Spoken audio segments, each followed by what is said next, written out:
ورمضان يجمعنا. اليوم جبنا لكم قائمة أفضل 10 مسلسلات منتظرها الجمهور لمشاهدتها. وقبل البداية لا تنسى تتابعنا على مواقعنا على الانستغرام والفيسبوك اللي واضحة أمامكم في الشاشة، وراح أخلي لكم الرابط أسفل هذا الفيديو وأول تعليق. ولا تنسون اللايك والاشتراك في القناة وتفعيل زر الجرس حتى يصلكم كل جديد وحصري على القناة.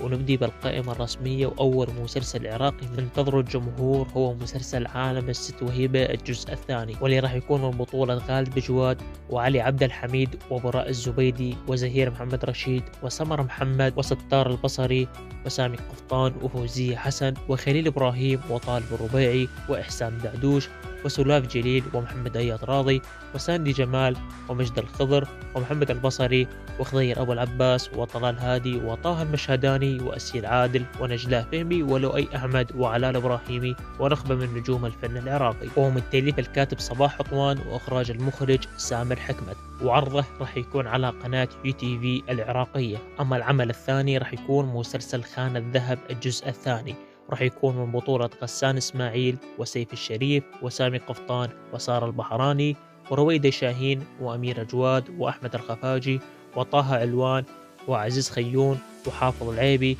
وأشرقت غانم حميد وأحمد نسيب وسيف معتز وسلوى الخياط ونور العقيلي ونخبة من نجوم الفن العراقي. تأليف الكاتب محمد حنش، إخراج المخرج جوليان معلوف، وعرضه راح يكون على شاشة MBC العراق.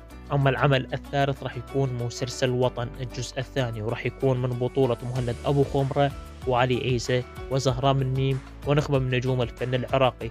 تأليف وإخراج مهند أبو خمرة، وراح تكون القناة الناقلة للمسلسل على قناة UTV العراقية.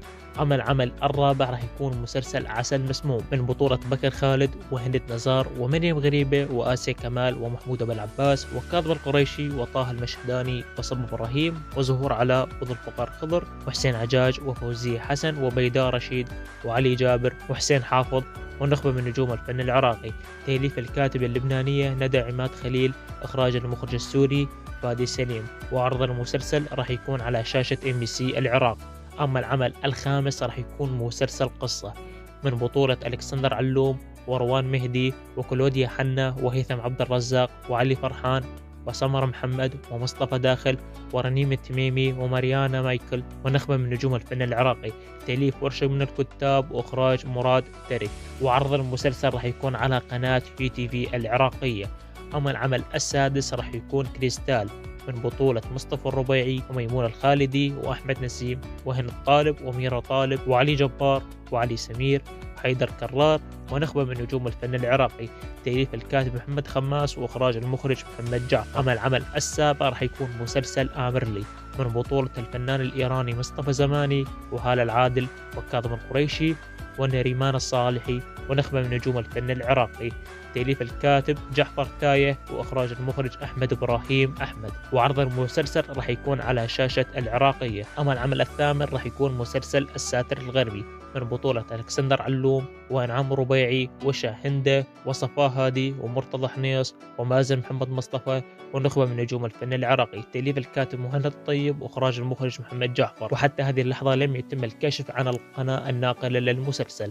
أما العمل التاسع راح يكون مسلسل حامض حلو الجزء الخامس من بطولة إحسان دعدوش وعلي جابر ونريمان الصابوني وعلي قاسم ملاك وفوزية حسن وإبراهيم خليل ونخبة من نجوم الفن العراقي. تأليف مجموعة من الكتاب وإخراج المخرج أسامة الشرقي، وعرض المسلسل على شاشة MBC العراق. أما العمل العاشر والأخير مسلسل خط أحمر الجزء الرابع من بطولة أحمد وحيد وحسن حنتوش ونور محمد تقي ورغد خاتون وزيد دخو. تأليف الكاتب أحمد وحيد، إخراج المخرج مصطفى حكمت، وعرض المسلسل راح يكون على قناة UTV العراقية.